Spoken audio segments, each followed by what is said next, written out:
Hello everyone, welcome to my channel. अगर आप हमारे चैनल पे नए हैं तो प्लीज़ हमारे चैनल को सब्सक्राइब कीजिए। सब्सक्राइब करने के बाद इसके साइड में जो बेल आइकन है उस पर प्रेस कीजिए। यहाँ आपको ऑल का ऑप्शन मिलेगा, उस पर सेलेक्ट कीजिए सो दैट हमारे नए वीडियोस की अपडेट आपको मिलती रहेगी। हमारे वीडियोस देखने के बाद उन्हें लाइक कीजिए, शेयर कीजिए सभी के साथ। शेयर करने के बाद प्लीज़ नीचे जाके कमेंट करके बताइए कि आपको हमारे वीडियोस कैसे लगे। Thank you so much. Hello students, welcome on my video. अब आप लोगों ने 10th पास किया है और उसके बाद आप लोग जो कॉमर्स स्ट्रीम में आओ तो आपके कॉमर्स स्ट्रीम के लिए मेन कौन से 4 सब्जेक्ट है?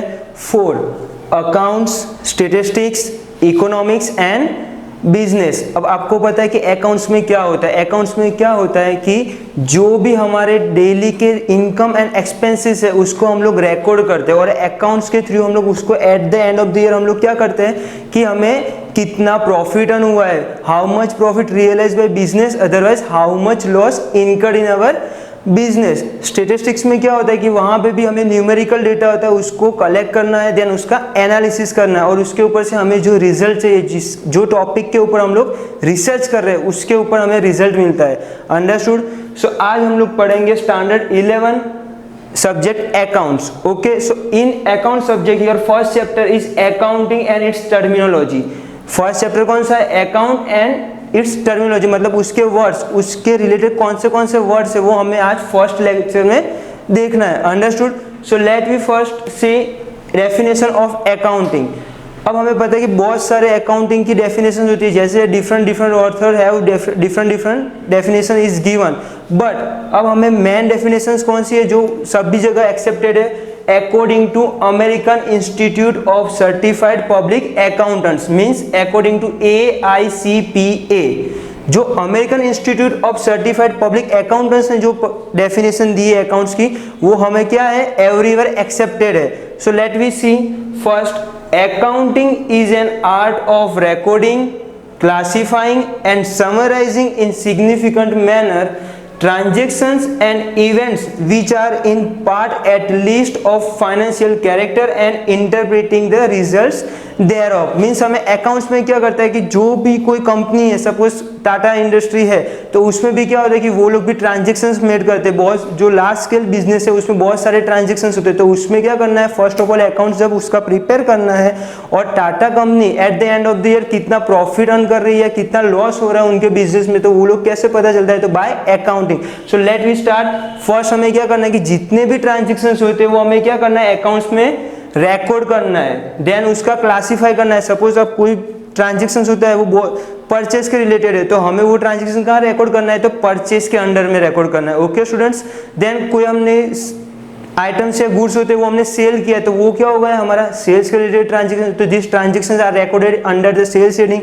अंडरस्टूड? तो सबसे पहले हमें क्या करना है? रिकॉर्ड करना है, क्लासिफाइंग करना है एंड उसको समराइज करना है। समराइज मीन्स कंक्लूजन करना है कि हमें टोटल मंथ में कितना परचेस हुआ है, कितना सेल्स हुआ है, तो ये सब किसमें इंक्लूड होता है? तो अकाउंटिंग। अकाउंटिंग क्या है? तो अकाउंटिंग एक आर्ट है। आर्ट कैसे? तो उसमें क्या होता है कि ट्रांजेक्शन्स को रिकॉर्ड करना है, देन उसको क्लासिफाई करना है कि परचेज के रिलेटेड ट्रांजेक्शन है तो परचेज के अंडर में उसको रिकॉर्ड करना है, देन सेल्स के रिलेटेड ट्रांजेक्शन है तो सेल्स के अंडर में उसको रिकॉर्ड करना है, देन उसका क्या करना है?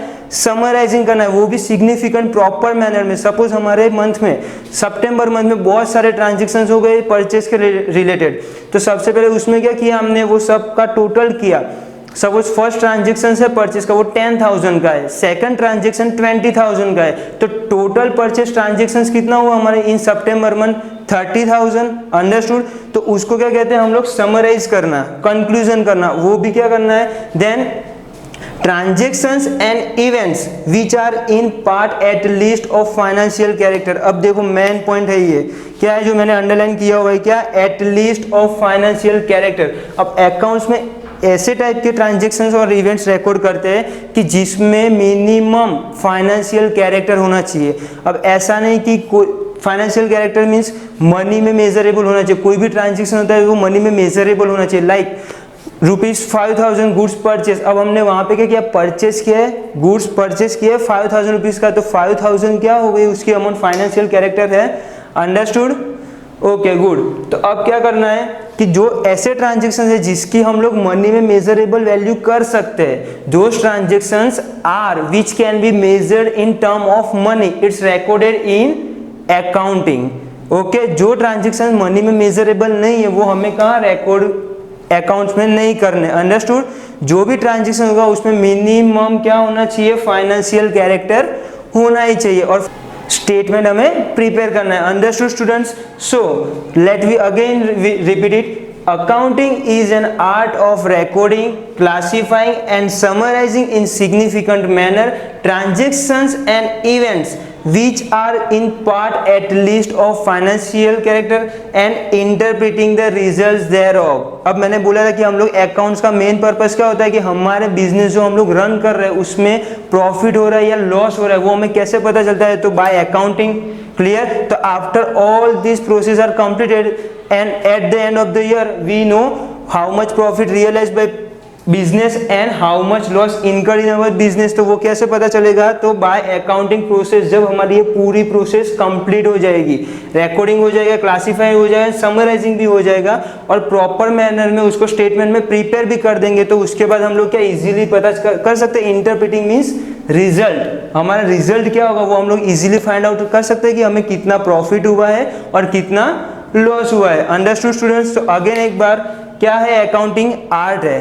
कैसा आर्ट है? तो accounting is an art of recording, classifying and summarising in significant manner transaction and events which are at part at least of financial character and interpreting the results thereof. अब ये जो वर्ड्स है जो मैंने underline की है, recording, classifying, summarising, उसको मैं अब डीप में आपके साथ एक्सप्लेन करूंगा with example. Okay students? In definition we seen first word is recording. So which type of transaction are recorded in accounting? So let we see. First is money form. Money form means machine of rupees 20,000 sold on cash. In these transactions we sold the machine, means machine goes out from our business, exchange of machine we receive 20,000। Clear students? तो ये machine हमारा sold हो रहा है, machine हमारे business में जा रहा है, बट उसके एक्सचेंज में हमें क्या रिसीव हो रहा है, money is come. Clear? Money हमारे बिजनेस में क्या आ रहा है। क्लियर? तो जो भी मनी फॉर्म के जो ट्रांजेक्शन है वही हमें रिकॉर्ड करना है। Why? Because in definition we seen transactions at least part of financial character, मतलब जो भी ट्रांजेक्शंस में फाइनेंशियल कैरेक्टर होना है, अदरवाइज मनी के रिलेटेड कुछ प्लस माइनस होता है तो वही ट्रांजेक्शन हम लोग रिकॉर्ड कर सकते हैं। नॉन मनी फॉर्म ट्रांजेक्शन हम लोग रिकॉर्ड नहीं कर सकते। Why? Because in this transactions we not measurable terms of money, हम लोग इसकी जो वैल्यू हम लोग क्या करते हैं जो मनी फॉर्म में मेजरेबल नहीं कर सकते। तो let we see example of non money form transactions. Place an order for place an order goods. So ये ट्रांजेक्शन में क्या हो रहा है कि यहाँ पे सिर्फ ओनली हमने प्लेस किया है ऑर्डर, यहाँ पे कोई एडवांस में पेमेंट भी नहीं हुआ, कोई मनी हमने पे भी नहीं किया, अदरवाइज कोई मनी हमने रिसीव भी नहीं किया। तो यहाँ पे क्या हमने ओनली प्लेस किया है ऑर्डर, तो यहाँ पे कोई मनी के रिलेटेड प्लस माइनस नहीं हो रहा है। तो this type of transaction are not recorded in accounting. Okay students? जैसे हमने देखा रिकॉर्डिंग में कितने टाइप्स के होते हैं transaction, two type, money form and non money form. तो हमें कौन से टाइप के ट्रांजेक्शन को रिकॉर्ड करना है? Compulsory in money form transaction are recorded in our accounting. Okay students? So second word we see classifying. अब क्लासीफाइंग में क्या होता है, तो अब हमें पता है कि बहुत लार्ज स्केल बिजनेस होता है तो उसमें daily to daily large number of transaction are made. Clear? तो in this form first we classify purchase related transactions. Let we see goods of rupees 5,000 is purchased on cash. अब यहाँ पे हमने 5,000 rupees का गुड्स परचेस किया है, तो ये किसके रिलेटेड हुआ? परचेस के रिलेटेड हुआ। Clear? Then next example, goods of rupees 10,000 is purchased on credit. तो अगेन ये this transaction is purchase related. Okay, so जो जितने भी ट्रांजेक्शन है वो परचेस के रिलेटेड है, वो हमें कहाँ पर रिकॉर्ड करने हैं? परचेस के हेडिंग के अंडर में। Okay students? Let we see again sales, goods of rupees 2,000 sold to Kavya. In this transactions क्या हो रहा है? हमारा गुड्स सोल्ड हो रहा है, तो ये सोल्ड के रिलेटेड, सेल्स के रिलेटेड ट्रांजेक्शन, तो हम लोग कहाँ पे रिकॉर्ड करेंगे? Under the sales heading. Understood? तो ऐसे हमें क्या करना है? क्लासीफाई करना है। Then machine purchase for rupees 10,000 in this transactions is related to purchase. But again ये क्या है, ये हमने परचेस किया है मशीन किया, और मशीन हमारे बिजनेस के लिए क्या होता है, असेट्स होता है। हम लोग परचेस वर्ड किसके लिए यूज करते हैं, तो हमारे बिजनेस के रिलेटेड जो गुड्स है उसके लिए हम लोग कौन सा वर्ड यूज करते हैं, परचेस वर्ड यूज करते हैं। बट कोई हमने बिजनेस में कोई हमने असेट्स या कुछ एक्सपेंस किया तो वो हम लोग कहाँ पे रिकॉर्ड करेंगे, असेट्स के हेडिंग के अंडर में। लाइक अब यहाँ पे हमने किया कि मशीन परचेस फॉर ₹10,000, ये ट्रांजेक्शन्स क्या है, परचेस से रिलेटेड है, बट क्या है, मशीन हमारा के लिए क्या है, असेट्स है, तो हम लोग कहाँ पे रिकॉर्ड करेंगे, under the assets heading. Understood. And expenses, so salary paid ₹500, तो इसमें क्या हो गया कि हमने एक्सपेंस हुआ, सैलरी हमने पेड की, एम्प्लॉइज को हमने सैलरी पेड किया, तो वो क्या हो गया हमारे लिए one type of expense of our business. So this transaction are recorded under the expenses heading. Let we see again next example of expenses, wages are paid ₹500, तो यहाँ पे भी हमने क्या किया, जो लेबर होते हैं उसको हम लोग वेजेस पेड किया, तो वेजेस भी क्या है, one type of expense of our business, तो वो भी कहाँ पे रिकॉर्ड होगा, under the expenses heading. Understood students. तो हमें क्लासीफाई कैसे करना है कि जो परचेस के रिलेटेड ट्रांजेक्शन है वो परचेस के अंडर में आएंगे, और जो सेल्स के रिलेटेड है वो सेल्स के अंडर में, असेट्स के रिलेटेड असेट्स में, और एक्सपेंस के रिलेटेड हम लोग एक्सपेंस के अंडर में रिकॉर्ड करेंगे। Okay student.